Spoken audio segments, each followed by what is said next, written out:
Very, very honored to talk with you. I think your character has been such a great addition to the show. Mm. So honored to talk to you about that, about the character. Thank you, And thank you. you're welcome. And I'm wondering, what was it about Elgin that intrigued you? Mm. From I can just speak on from the addition sides. It was the I guess the vulnerability of Elgin, and also um yeah, his mystery, of course, and also like how the character seemed to process the things he was going through. And I noticed, so for me at least, is Elgin says a lot through what he doesn't say. Mhm. And for me, that was so intriguing, so fun, because that really holds a lot of the delivery of my story, like depending on my my emotions, and my internal monologues, trying to make that clear to, I guess, the audience and the people that I'm in the scene with, right? So Yeah. that's what intrigued me too. It's a fun role. Yeah, yeah, it must be a really fun role. And I think, and I'm wondering, because you are coming on the second season, and your character, Elgin, is so, like you said, so sensitive and also sees some danger, and is confused too, and seems like a lost, hurt little kid almost. Hmm. Do you think the fact that you're coming into to this series in the second season, and so you can you're trying to find your place, did that actually help you with this character, with discovering this character? Yeah, actually, I feel like just that fact alone, that I was coming in and trying to find my place inside of the family, and just like I was just trying to find, like, what is he doing here in the from town, right?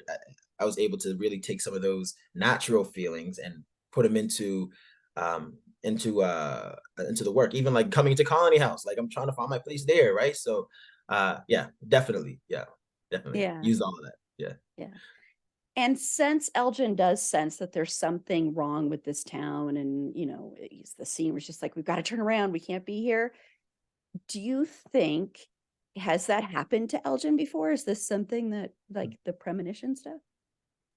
I think for sure he's at least seen them in like the dream he had, but whether or not it's something that he's seen personal, maybe that's still to be discovered. But for sure, he definitely had like a very like realistic or hyper realistic type of dream that felt a bit maybe too real to be true, and that's what really catapulted him into like his seizures and like what's going on in this town. Like I dreamt this. This is a dream. Like, why is everything that was in my head? Why is it here? Like, am I going crazy? You know what I mean? Hmm. But pardon me. But yeah, yeah.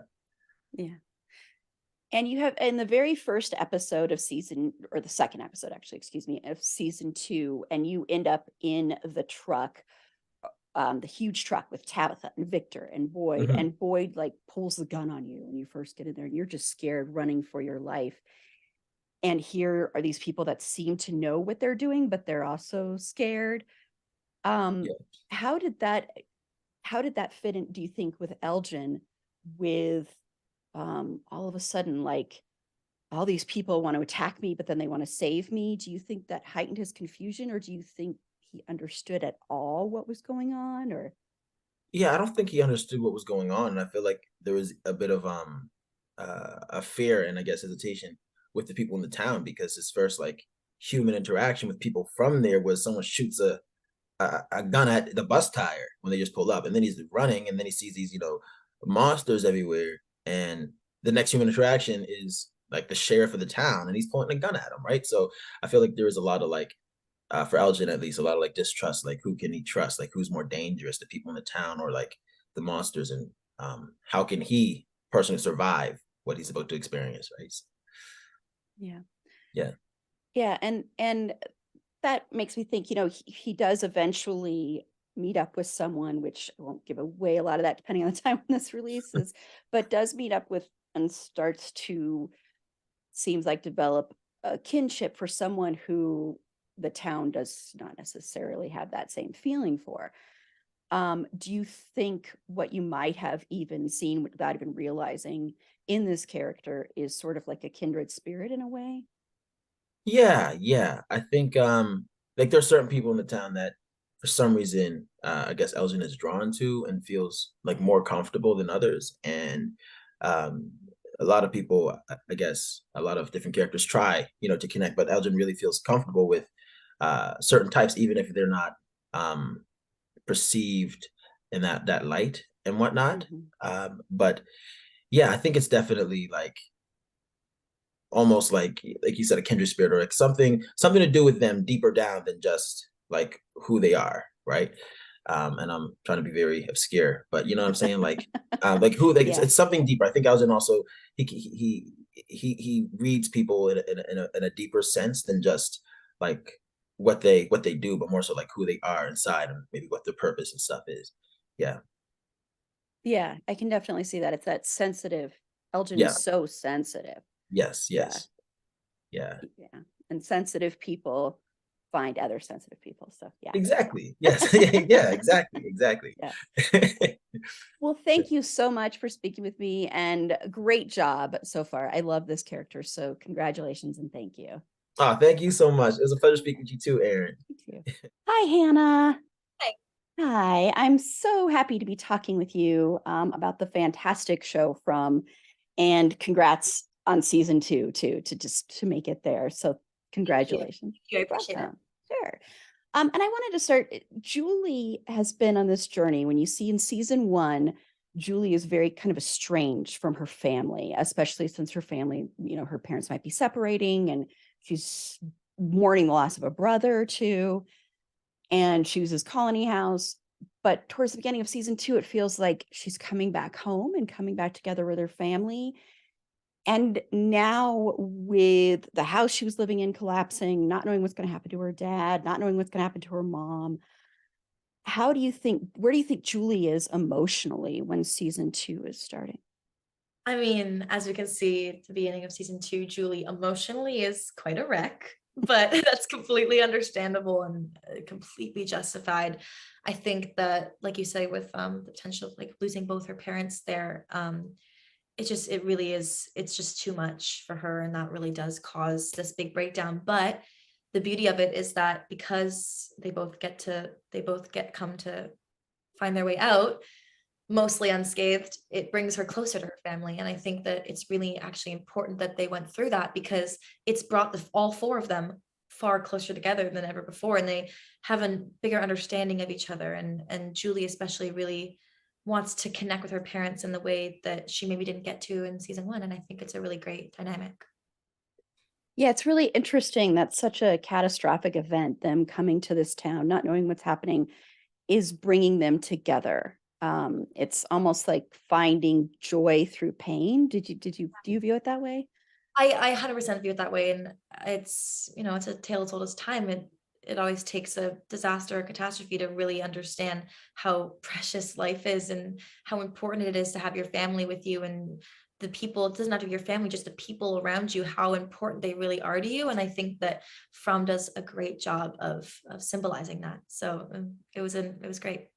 Mhm. Yeah. And the word quest is used often by your brother Ethan in the show.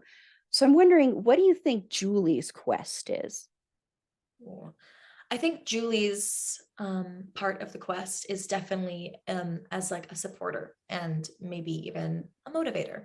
I think that Julie, especially in season two, it can be seen that she wants to get answers from her parents. She wants to have a more grown up role within the family instead of, the eye rolling teen. I don't care what's going on. She wants her mom to talk to her about, and then let her into her life and let her know the things that she's struggling with so she can help. And I think that, you know, that will help Tabitha to understand that she's not just alone in this, or she doesn't just have Jim, she also has Julie, and vice versa. Jim also has Julie to rely on if need be. Mhm. Yeah, and I'm wondering also if part of Julie's quest might also be discovering herself too, because you see in season one when she's at Colony House, and especially with Fatima, and she has that moment where she kisses Fatima. And so, do you think there's also a quest for Julie, a personal one that she's on that happens to coincide with this? 100%. I think that while the town obviously brought endless nightmares to her, it also brought good things to her, as such as Fatima and Ellis and these new connections she's made within the town. And I think that while it's an awful experience, it also has brought her closer with her family now. And I think she says at the end of season 1, what if we were brought here? What if this was the reason? Ethan says something about, we never play games around the table, and that made her think, what if this is why we're here, is to come back together? And I think that's I think the same thing. What if everyone was just chosen to come here to fix something that was broken? Because the Matthews obviously had lots of damage at the beginning of the show, pre the town. Yeah, lots of personal damage for sure. Yeah. And then I'm wondering, because since Julie chose Colony House, but now she seems to be more on the track of wanting to be with her family, do you think there will ever be a moment, I know Colony House is kind of destroyed at the moment, but where Julie might want to go and venture there as well, since you're also on the precipice of adulthood too, in a way? So Yeah, well, Julie definitely has relationships up at Colony House that are not going to be forgotten in season 2. Her connections up there and the people up there, and Ethan also has, connections with people as there as well, because we finished there at the end of season 1. So there's going to be moments back in the Colony House, and I think it's great and it's definitely more of a blend this season. It's not so much as you have to be Colony House, you have to be town. It's more flowing, which I think is a great thing. yeah, definitely. Yeah. And then lastly, just really quickly, what have you learned about yourself as an artist with Julie by playing Julie? That's a great question. Julie has really, really, really taught me a lot. I've understood more the need to prep really heavy scenes, because I have a lot of heavy scenes. The whole show is quite heavy, but it's really taught me a lot about myself and how I react to situations, and it's taught me more to understand others, because it upsets me when I see people disregard Julie or write her off or hate her even. And I always think, how could you do that? You don't know her. You don't, because I know her. And it just really made me think, okay, well, I can't do the same to other people. I can't now judge someone who I don't know, because I don't know them. And it's the same thing as in real life. So it's actually really opened my eyes a lot. And I think it's a beautiful thing.